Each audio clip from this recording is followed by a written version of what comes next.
फिर इस शरीर का एक प्रारब्ध रचा गया है, प्रारब्ध से आज इसको अच्छा मिला है, कोई हर्ष नहीं। आज सूखा मिला है, कोई शोक नहीं। आज मिला ही नहीं है, कोई शोक नहीं। इस शरीर का प्रारब्ध है, विवेक के द्वारा चिंतन किया जाता है। हर्षित होकर, कामना कर, सुखास्पद भाव रख करके किसी भी इंद्रिय के भोग में आप फंसते चले जाएंगे। फंसने का तात्पर्य है आपका अंदर का चिंतन उसी का होगा। आप देख लो अनुभव करके। महापुरुष कह रहे हैं परम विमुक्ति साक्षात सामने रखी, उठा लो, स्वीकार कर लो। क्या? पहले अस्वीकृति करो, व्यतिरेक, ये नहीं चाहिए, ये नहीं चाहिए, ये नहीं चाहिए, जाहि न चाही कबहू कछु, सामने रखिए। क्या चाहिए तुम्हें? कहते मुझे भगवत दर्शन चाहिए। ठीक है, बहुत जल्दी हो जाएंगे, पर आपके अंदर और चाह नहीं होनी चाहिए। बोले वो तो है, तो उसको मिटाओ। लगो भजन में, लगो सद्भावना से युक्त होकर सत्क्रियाओं को करो, भगवद अर्पित करो, नाम जप करो, भगवत लीला गुणगान करो, महत्पुरुषों का संग करो।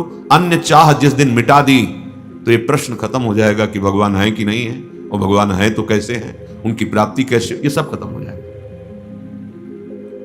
वो आप हैं, वो आप ही आप हैं। गूढ़ भाषा है, वो नहीं है, वो आप ही आप है। अपने आप अनुभव हो जाएगा।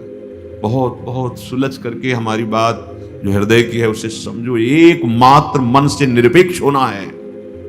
इसकी एक भी बात जो भगवत विमुख करने वाली है वो तुम्हारी नहीं है। तुम उससे स्वीकृति के द्वारा इतने फिसल गए, इतने कमजोर हो गए कि उसकी बात माने बिना आप समझते हैं कि मैं जी नहीं पाऊंगा। यही भारी बंधन है, ना होते हुए भी। नहीं तो कह रहे परम विमुक्ति साक्षात, एक अद्भुत नशा, एक अद्भुत आनंद। नशा जिससे नशेबाज शिथिल हो जाता है, उसको बाय शुद्ध नहीं रहती। श्रीमद् भागवत में लिखा हुआ है जैसे कोई अधिक मदिरापान किए हुए पुरुष, उसको पता नहीं होता कि हमारे वस्त्र हैं कि नहीं हैं, मैं कहाँ पड़ा हूं, मैं किस हालत में हूं, बिल्कुल शुद्ध नहीं रहती। ऐसे ही मना स्थिति जब ब्रह्माकार हो जाती है, अब शरीर का संचालन प्रकृति स्वयं करती है। वो माँ की तरह उसकी रक्षा, दुलार, पोषण कर, उसको कोई शुद्ध नहीं होती ज्ञानी महापुरुष को। ऐसे ही भक्त देह कुटुंब ते जाए छूटी सब ही विदिना, तो अब स्वयं उसके आराध्य देव संभाल करते हैं उसकी देह की। उसको बिल्कुल कोई चिंता, कोई आपको लगेगा कि खा रहा है, पी रहा है, चल रहा है, स्नान कर, ये सब आराध्य देव ही बैठकर स्वयं करवा रहे हैं। वहां उसकी सत्ता नहीं रह गई है, उसमें लीन हो चुका है, तन्मय हो चुका है, मैं समा गया है। प्रेम गलियति साकरिता में दो न समाए, एक होकर के लीन हो रहा है, तन्मय हो रहा है। साक्षात विमुक्ति। बोले मुक्ति तो हमें नहीं चाहिए। एक बात अच्छे से समझ लो, मुक्ति का तात्पर्य ही है जिसे कहा जाता है कि मुझे मोक्ष नहीं चाहिए, उस मोक्ष सुख को लेकर के, मुझे सेवा सुख चाहिए। पर अगर मोक्ष मुक्ति की बात, तो देखो महाप्रभु हरिवंश चंद्रजू जिस जहां कह रहे हैं विभेम कैवल्यता, मुझे कैवल्य पद से भय लगता है, वहीं मुक्त होने की बात कह रहे हैं। दूरादपास से स्वजनान, मुक्त होइए। परिवार के शरीर संबंध राग से मुक्त होइए। दूरादपास स्वजनान, सुखमर्थ कोटिम, धन के द्वारा प्राप्त होने वाले सुखों के प्रति सुखद भावना त्याग कीजिए, मुक्त होइए इससे। सर्वेषु साधन वरेश चिरम निराशा, उत्तम उत्तम साधनाओं का फल और साधनाएं, मुक्त होइए इससे। फिर क्या मिलेगा? बोले वर्षंतमेव सहजाद्भुत सौख्य धाराम श्री राधिका चरण रेणु महाम, स्वामिनी जी के चरणार्विंद। मुक्त हो, परिवार के राग से मुक्त हो, धन के अभिमान से, धन के भोग से मुक्त हो, साधन सुख से भी मुक्त हो, तब महाप्रेम रस सांद्रानंद घन प्रेम मूर्ति किशोरी, इनके चरणों का सानिध्य मिल जाएगा। अगर हम द्वंद्वों में हैं तो हम कैसे प्रेमी हो जाएंगे? देखो, मुक्त होने की जो दशा बताई गई है कि शत्रु में, मित्र में, मान में, अपमान में, स्तुति में, निंदा में, वो जीवन मुक्त महापुरुष समान होता है। तो सेवक जी महाराज कह रहे हैं शत्रु मित्र सम जानी, मान मान अपमान सम, दुख सुख लाभ न हानि। ये क्या है? जीवन मुक्त महापुरुष की स्थिति है। तब प्रेम रस की बात कही है। प्रेमी जनों के संग से फिर नित एक धर्म संग रंग, बढ़त नित नित सरस, नित नित प्रेम अभंग। अब उस अभंग प्रेम में निरखत नित्य बिहार, पुलकित तन रूमावली, आनंद नयन सुधार, यह जो कृपा हरिवंश की। त्रपित न मानत नयन, कुंजरंध्र अवलोकितन, यह सुख कहत बनयन, यह जो कृपा हरिवंश की। ऐसा नहीं हो सकता कि आप कोई संप्रदायवाद लगा के, कोई उपासना मार्ग लगा के कि हमारे में ऐसा नहीं। कोई भी मार्ग हो, इस जगत के द्वंद्वों से, विषय भोगों से, आकर्षण से ऊपर उठने पर ही है। इसीलिए सब रसों के मूल में रखा हुआ शांत रस। कोई भी द्वंद्व आपको विक्षेप न पहुंचा पावे, कोई भी भोग आकर्षण न पैदा कर पावे, कोई भी दुख आपको विचलित न कर पावे। इसके ऊपर फिर दास सख्य वात्सल्य कांता सहचरी। परम विमुक्ति साक्षात, नहीं चाहिए मानो मोक्ष तो भूरि रस सर्वस्व में वो वा साक्षात, जिसे श्रुतैर मृग्यम वेद खोज रहे नेति नेति कह के, वो भूरि रस सर्वस्व में वा साक्षात, वही परम रस प्रिया प्रीतम यहां साक्षात विराजमान है। बस देख लो। बोले हमें तो नहीं दिखाई दे रहे, तो दूर हो। दूरादपाश्य स्वजनान सुखमर्थ कोटिम सर्वेषु साधन वरिष्ठिरम निराशा। लाडली की चरणारविंद की शरणागति हृदय में स्वीकार करके एक भरोसो, एक बल, एक आस विश्वास। अभी देखो आपको दिखाई देंगे। यही युगल सरकार करुणा करके बिहरते हुए साक्षात विश्व भाग्यम चियाद। आहा, विश्व में महाभाग्यशाली वही है, उसी का जीवन जीवन है, जिसने निश्चय कर लिया कि अब जथालाभ संतोष स्थिति से रहूंगा और निरंतर सच्चिदानंद प्रभु में अपनी संपूर्ण वृत्तियों को समर्पित करूंगा। बड़े भाग, भूरि भाग है, अहो भाग्य है प्रभु को अपना मानकर निरंतर चिंतन करना। ये जन्म केवल हम सब कार्य करते हुए, प्रभु को समर्पित करते हुए प्रभु की प्राप्ति में लगा दें, नहीं तो बहुत घाटा हो जाएगा, बहुत धोखा हो जाएगा। इसकी पूर्ति पता नहीं किस कल्प में हो, कब ऐसा अवसर मिले। तुम्हें यह शरीर मिला है असली धन कमाने के लिए, परम पुरुषार्थ प्रेम। तुम इतने भूल भुलैया में फंस गए हो कि ये बाह्य मायाकृत सामग्री, मायाकृत शरीरों को अपना लक्ष्य बना रहे हो। देख लो, रुपया पैसा शरीर स्वस्थ भोग सामग्री की बहुतायत और भोग प्रवृत्ति। तुम्हें कभी ये प्रश्न नहीं उठता हृदय में कि मैं कौन हूं, मुझे कहां जाना है, क्या करना है, ये सब क्या है? कभी प्रश्न उठता है हृदय में, जिज्ञासा होती है? नहीं, क्योंकि तुम्हारी बुद्धि शरीरों की ममता और भोगों की आसक्ति से युक्त हो गई, इसलिए प्रश्न नहीं उठता। ये हाय हाय मच जाता है हृदय में। अब तो बस जो सत्य वस्तु शास्त्रों में लिखी हुई है, जो गुरुजनों ने प्राप्त किया, मुझे वही प्राप्त करना है। अब भूल भुलैया में नहीं, अब धोखे में नहीं। अब तो कितना भी कष्ट ये मन बुद्धि हमें दे, अब इनकी बात वही मानेंगे जो भगवत मार्ग में आदेश मिला है, अन्यथा इनकी बात बिल्कुल नहीं मानेंगे। अभी एकदम हृदय में विराग पैदा हो जाए, रोना आ जाए, विकलता आ जाए, या गाढ़ उदासीनता, खिन्नता। नारायण हरि भजन में पांचों सुहाग, विषय भोग, निद्रा, हंसी, जगत प्रीत, बहु बात नहीं। जहर लगता है बात करना, जहर। भगवान कृपा करें, ऐसी मना स्थिति हो कि उनके नाम में लगे, तब आप ये बात समझ पाएंगे। बोलना ऐसे जैसे कि कोई दंड दे रहा है हमें, ऐसा एक सरस चिंतन नित्य निरंतर उसको छोड़ करके बोलना। अब कितना भी हो, वृत्ति तो लगी रही, तभी तो वाणी निकल रही है। उस गाढ़ रस के चिंतन को छोड़ के बोलना, तभी कि भाई मान लो बहुत बड़ा सौभाग्य है अपने लोगों का कि कथन श्रवण का प्रभु ये सौभाग्य दे है। पक्का मान लो, ये सब दिन होत ना एक समान, ये जो मिल रहा है ना, नहीं मिलेगा। अभी अवसर है, पान कर लो श्रवण इंद्रिय के द्वारा वचनामृत को, और बलवान होकर विकारों पर विजय प्राप्त करके जय को प्राप्त हो, भगवत प्राप्त हो। अगर इस सावधानी नहीं तो प्रवाह है माया का, बहाता चला जाएगा, कहीं अंत नहीं है। बह ही रहे, जब से सृष्टि हुई आज तक बहते चले जा रहे हैं। तुम कौन हो, कहां से आए हो, कहां जाना है, सोचा है कभी? ये शरीर तुम नहीं हो, ये शरीर का नाम तुम्हारा नहीं है, ये शरीर बिल्कुल तुम्हारा संबंधी नहीं है।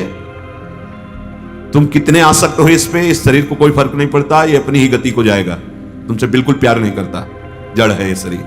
तुम ममता आसक्ति करके इसके साथ इतना राग कर लिए कि जो जन्म मृत्यु से परे तुम्हारा स्वरूप है, वही तुम जन्म दुख को प्राप्त होते हो और मृत्यु दुख को प्राप्त होते हो। इसका कारण ये शरीर ही है जिसको तुम मैं माने हुए हो। तुम कभी उत्पन्न होने वाले नहीं हो।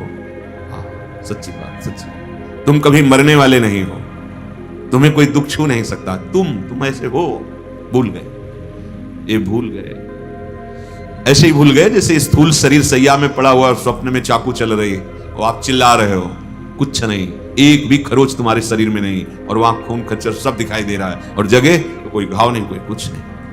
ऐसे ही स्वाप्निक शरीर है जिसपे आप बैठे हुए हैं। ये मोह के कारण दुख सुख, मान अपमान, भोग सुख सब दिखाई दे रहा है। जब आप जगोगे तो ना कभी कोई स्पर्श कर पाया है आपका, ना भी कोई स्पर्श कर रहा है, ना आगे कोई स्पर्श कर सकता है, क्योंकि आपके सिवा कोई है ही नहीं। आप मत्तः परतरम नान्यत् किंचिदस्ति धनंजय, सत्य वस्तु, सत्य वस्तु। इसी मोह के वशीभूत होकर के तुम्हारी बुद्धि पशुता को प्राप्त हो गई है। पशुता, पशुता। आप देखो, आप देखो, यहां किसी के प्रमाण की जरूरत नहीं, अपने हृदय रूपी रजिस्टर को पढ़ के देखो, तुम्हारी बुद्धि ने कितनी पशुता की है और अभी कितनी पशुता है, खुद देख लो। किसी को प्रमाण, बाहरी प्रमाण की जरूरत नहीं, आप अपने ही रजिस्टर को पढ़ के देखो, इसी जन्म के ये कितने दुष्ट हैं मन बुद्धि, कहां कहां कैसे कैसे, विचार करके देखो। इस पशुता को पिशाच अवस्था में मत बदलने दो। जहां बुद्धि थी वहां पशुता में आ गई, पशुता से राक्षसी हो जाएगी। पशुता से उठो। क्या पशुता है? शरीर और इंद्रियों को, मन को मैं मानकर भोगों में विचरना, यही पशुता है।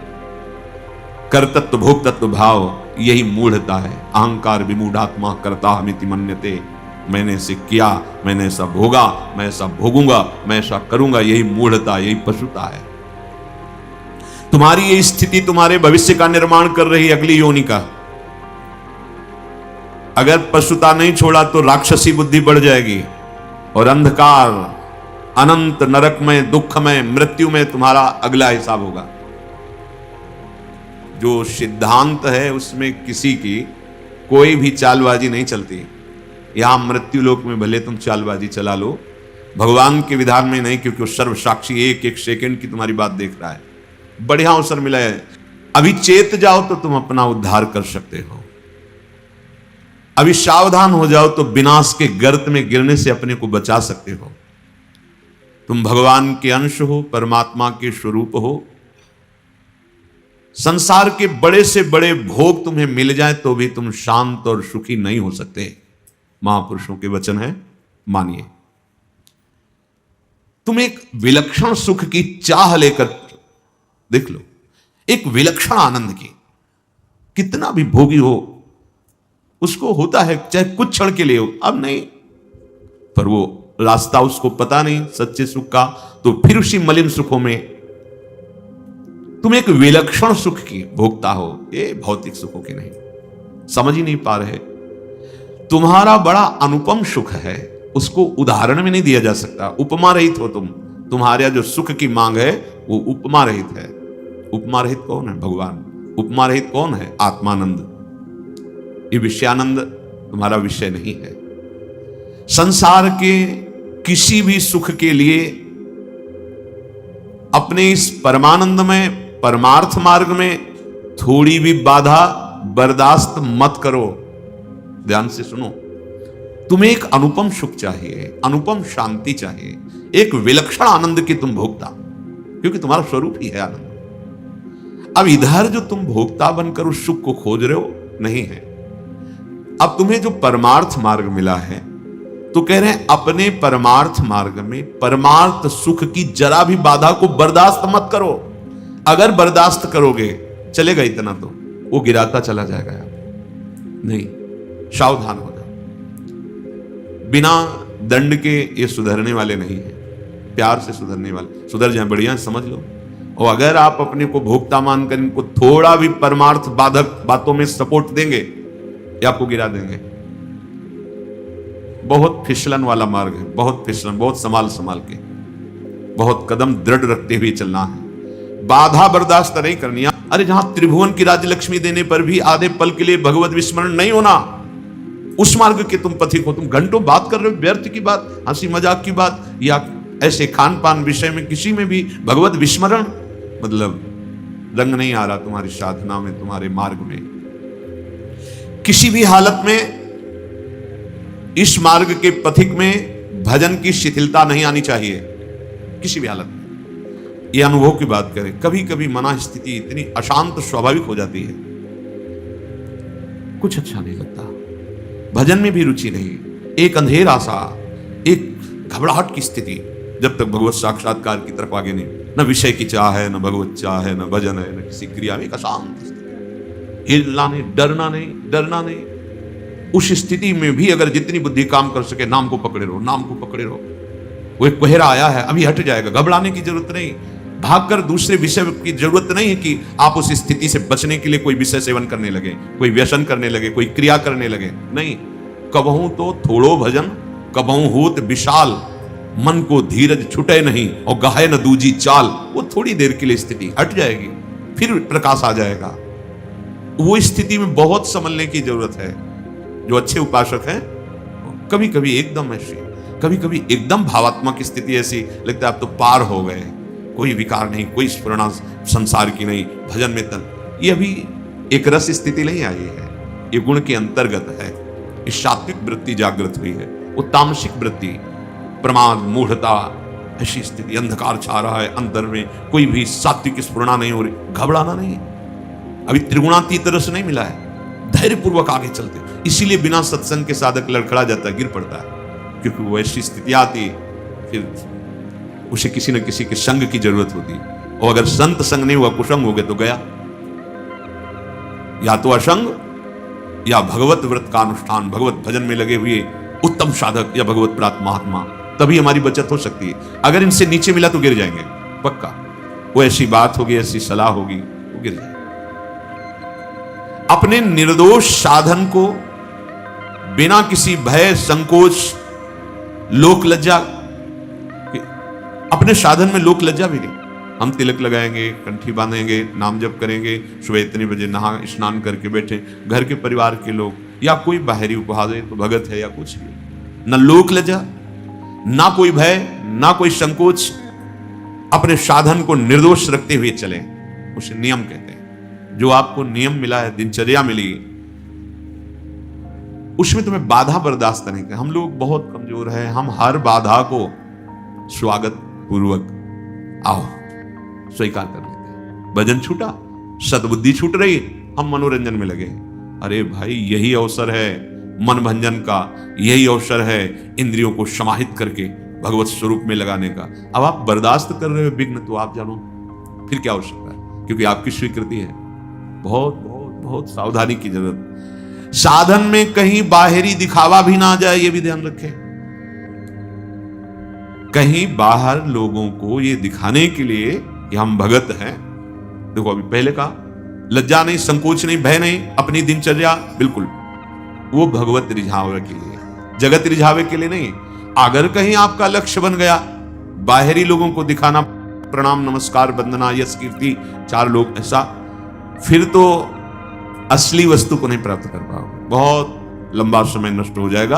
हाँ, अगर भगवान की शरण में हो तो ऐसे धक्के लगेंगे आपको कि आपको भागना ही पड़ेगा प्रभु की तरफ। ऐसे विघ्न उपस्थित हो जाएंगे कि उधर कदम नहीं बढ़ा पाओगे, भागोगे प्रभु की तरफ, पर पता नहीं वो कब समय दे। होश में अपने साधन का दिखावा अंदर पता चलता है, आप ही अंदर से जांच कर लीजिए। दूसरे को दिखावा, और प्रायः अहंकार देवता ये बहुत पसंद करते हैं। जो अहंकार है वो ये बहुत पसंद, उसकी पसंद चीज है। दंभ, पाखंड, दिखावा ये उसकी पसंद की चीज है, इसी से वो पुष्ट होता है, बलवान होता है, वो प्रेरित करेगा। हम ऐसा बोले जिससे चार लोग समझे हम ज्ञानी हैं, हम ऐसे बैठे जिससे चार लोग समझे योगी है, महात्मा है, हम ऐसा दृश्य उपस्थित करें जिससे हमें साबित किया जाए बहुत बड़े भजनानंदी। ये अंतर की वृत्ति है, सुधार कीजिए। साधन में कहीं बाहरी दिखावा ना जाए। अगर बाहरी दिखावा आ गया तो असली जो तत्व है, असली जो बात है, असली जो सच्चिदानंद परमात्म सुख, उससे तुम वंचित हो जाओगे। हमें प्रभु को रिझाना है या जगत को रिझाना है? जब आप प्रभु को रिझाने की चेष्टा करेंगे तो सारा जगत आपसे रिझ जाएगा। जा पर कृपा राम की हुई, ता पर कृपा करे सब कोई। प्रभु प्यार करने लगे तो पूरा विश्व प्यार करने लगेगा। अंदर से ये देखते रहो, बिल्कुल शुद्ध परमार्थ की बात है।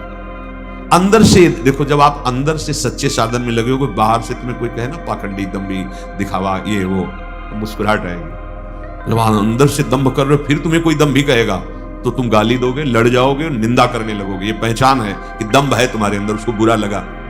जैसे कोई निंदा कर रहा है तो आपके कान में पड़ा, तो सबसे पहले बुद्धि का कार्य होता है, वो तुरंत जांच करेगी अगर सत्य मार्ग में चल रहे, ये जो बोला गया कोई लक्षण है अंदर, पूरी जांच करें, नहीं ठीक है, रुक, बड़ी मुस्कुराया, चल दे, उसको बुरा है ना। जैसे आप गोरे हैं, आपको कहे काला कलूटा, तो आप नाराज हो जाएंगे क्या? क्योंकि आपको पता है आप गोरे हैं, आप नहीं नाराज होंगे। काला कलूटा है और उससे कहे भी कि क्या यार गोरे हो तुम, उसको बुरा लगेगा, क्योंकि नहीं बुरा है। ऐसे ही यदि सच्चाई से तुम भगवत मार्ग में चल रहे हो और तुम्हें कोई कह रहा है कामी है, क्रोधी है, लोभी है, पाखंडी, दम्भी है, तो आपको पता है ना कि गुरु कृपा से ऐसे इन दोषों का प्रश्न आपके अंदर उत्तेजना नहीं पैदा होगी। और यदि है तो आप ये साबित करने के लिए कि नहीं है, आप लड़ पड़ेंगे। आप, ये अंदर की बात है, सूक्ष्म बात है। आप बहुत सुंदर सुंदर पदार्थ खा के निकले और बाहर कोई कह रहा है ऐंठ के चल रहा, भूखों मरता है, हमें पता है, तो आपको क्या होगा?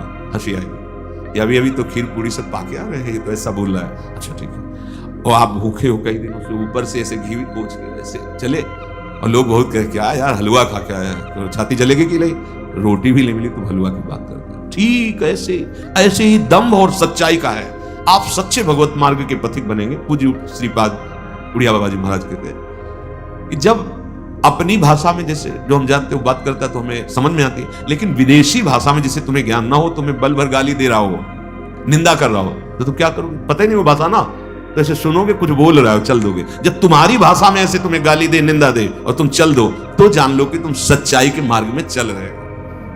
नहीं तो एकदम जलन पैदा, क्योंकि है जलन पैदा हो जाएगी। साधन में कहीं बाहरी दिखावा ना हो, साधन में बाहरी दिखावा वही सच्चाई का साधन है और वही बाहरी दिखावे का साधन है।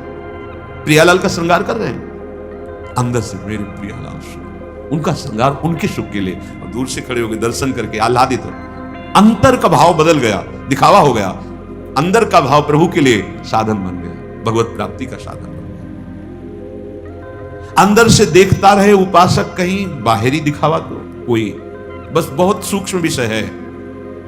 जब लक्ष्य में प्रियालाल है तो हमारा गाना, नाचना, भजन करना, रोना सब साथ। अगर यही बाहरी व्यक्ति के रिझाने के लिए, तो यही दम्भ हो गया, यही पाखंड हो गया, नाटक हो गया। ये अंतर की बात है, इसको बाहर से नहीं पहचाना जा सकता, बाहर से नहीं पहचाना जा सकता। एक बार ठाकुर हरिदास जी महाप्रभु चैतन्य देव के परिकर नाम हर समय चलता जा रहे थे, तो एक परिकर था जो लीला अनुकरण और लीला गायन करते हुए बहुत सुंदर संगीत नृत्यवाद, बहुत भीड़ लगी हुई थी। वो गए, विविध प्रकार की, कभी काली देह लीला, कभी गिरिराज उठान, ऐसी लीला पदों में गा करके वो नृत्य करते थे। उनका परिकर होता था, उसमें स्त्रियां भी पुरुष भी, बड़ा भाव में।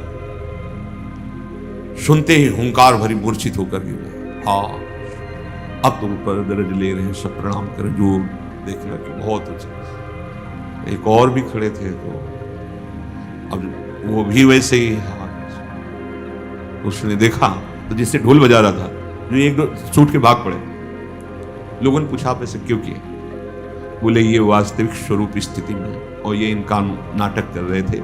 अगर ये भाव में होते तो हमारे इस ढोल बजाने के एक दो डंडे में इनके होश ही नहीं आते, इनका मतलब ही नहीं होता। शरीर राग से युक्त होकर ये नाटक कर रहे थे, दम नहीं। सच्चाई जो हृदय में है वो छुपती नहीं है, उसमें एक आकर्षण होता है, क्योंकि सब में भगवान बैठे हुए हैं। अपने आप आपको संपूर्ण जगत के हृदय में बैठे हुए भगवान का प्यार मिलेगा। नाटक करने की जरूरत क्या है? आप अंदर देखते रहिए, हृदय में काम, क्रोध, लोभ, हिंसा, वैर, दंभ, दर्प, ये दोष जैसे जैसे आप सच्चाई से चलोगे क्षीण होते चले जाते हैं, नष्ट होते चले जाते हैं सच्चाई से चलने पर बहुत दीर्घ काल तक संयम में रहना, ये कोई महीना दो महीना वाली बातें नहीं है। बहुत संयम से, ये हर स्थिति में अस्वीकृति ही हमारे हृदय में रहे, कभी स्वीकृति ना हो, चाहे जैसी परिस्थिति हो। इसलिए कह रहा हूं कि चली हुई बात है, ये बहुत ऊंचाई तक स्फुरण होते रहते हैं। बस तटस्थ भूमिका रखनी है, ये कुछ बिगाड़ नहीं पाएंगे। फिर एक स्थिति आती है जहां ये भी भगवत स्वरूप हो जाते हैं, इनका मलिन स्वरूप खत्म होकर पावन स्वरूप हो जाता है। अब काम काम नहीं रहता है, क्रोध क्रोध नहीं रहता है, सब भगवत स्वरूप हो जाते हैं। बाहर से तुम्हें कोई अच्छा बतावे, साधक बतावे, संत बतावे, ये तुम्हारा कोई लाभ नहीं है। अंतर से तुम निर्विकार हो रहे हो, ये लाभ है। तुम्हारा साधन उत्तरोत्तर बढ़ता जा रहा है और बाहर से लोग तुम्हारी निंदा कर रहे हैं, तो तुम बड़े भाग्यशाली हो। ये देखो परमार्थ है ये। क्योंकि जो पाप तुम्हें पूर्व के थे शरीर से भोगने पड़ते, वो अपनी जबान से निंदा करके तुम्हारे पापों को ले रहे हैं। तुम्हारा परमार्थ उज्जवल हो रहा है, आप उनको गाली मत दीजिएगा, अंदर से उनका बुरा मत मनाइएगा। संतों ने तो आशीष दिया है कि हमारी निंदा करने वाला सदैव स्वस्थ रहे, इस लोक परलोक में कभी कोई दंड ना मिले, निरोग होकर स्वस्थ होकर वैसा करता रहे। साधो निंदको मित्र हमारा, वो बहुत बड़ा। पर वो वही सच्चाई से चलने वाले को ऐसा लगेगा, निंदा करने वाले के प्रति रुद्र दृष्टि हो जाएगी। बड़े भगवान के कृपा पात्र हो तुम, तुम्हारा साधन ठीक चलना चाहिए, फिर निंदा होगी तो तुम्हें कोई कष्ट नहीं होगा। और गलत है तो सच्ची बात कह रहा, सुधार कर लो। अगर नहीं है तो फिर तुम्हारी परीक्षा हो रही, तुम ऐसे भाव से कि मुझे गुस्सा नहीं करनी, मुझे इसमें दोष दर्शन नहीं करना, मुझे ये क्रॉस करना है, निकलना ही है इससे। ये बंधन है छोटे छोटे, इनको आपको निकलना है। कभी कोई आपका अपमान कर, पास बैठे हैं, बार बार धक्का मार, अगर आपका मन भी जा रहा, शरीर शांत है, एक बार कहते फिर उधर, तो आप समझिए कि अब आपके अंदर गुस्सा पैदा करने के लिए भगवान उसके अंदर प्रेरणा कर रहे हैं। शांत होकर नाम जप में एकदम, कितना भी वो करे, अब दोबारा ना उससे कहिए कि हमने आपको कहा, आप क्यों बार बार धक्का मार रहे हैं, फिर वो क्रोध आ जाएगा। बिल्कुल आप सावधान हो जाइए, हमारी परीक्षा हो रही है, इस समय मुझे इससे निकलना है, ना मुझे दुखी होना है, ना इसको दुख देना है, शांत। फिर आप देखना कितना अच्छा लगेगा जब आप वहां से बच के निकल जाए, हृदय में एक आनंद आए, बिल्कुल गुस्सा नहीं आया, बहुत कृपा है। धीरे धीरे हमको एक एक बात में निकलना है। हम लोग निकलने की जगह फंसते जाते हैं एक एक बात में। तो यंत्र है, उसमें तुम्हारा स्वामी बैठ करके जो तुम्हारे को परमार्थ में लगाया, परमार्थ का साधन बताया, परमार्थ में चला रहा है, वही तो उसके अंदर बैठकर तुम्हारी परीक्षा ले रहा है, तुम्हें सहनशीलता सिखा रहा है। इतना भी सहो, ये भी सह जाओ, महात्मा बनाना है। महात्मा ऐसे थोड़ी होता है, जो तितिक्षा का धनी होता है वही महात्मा।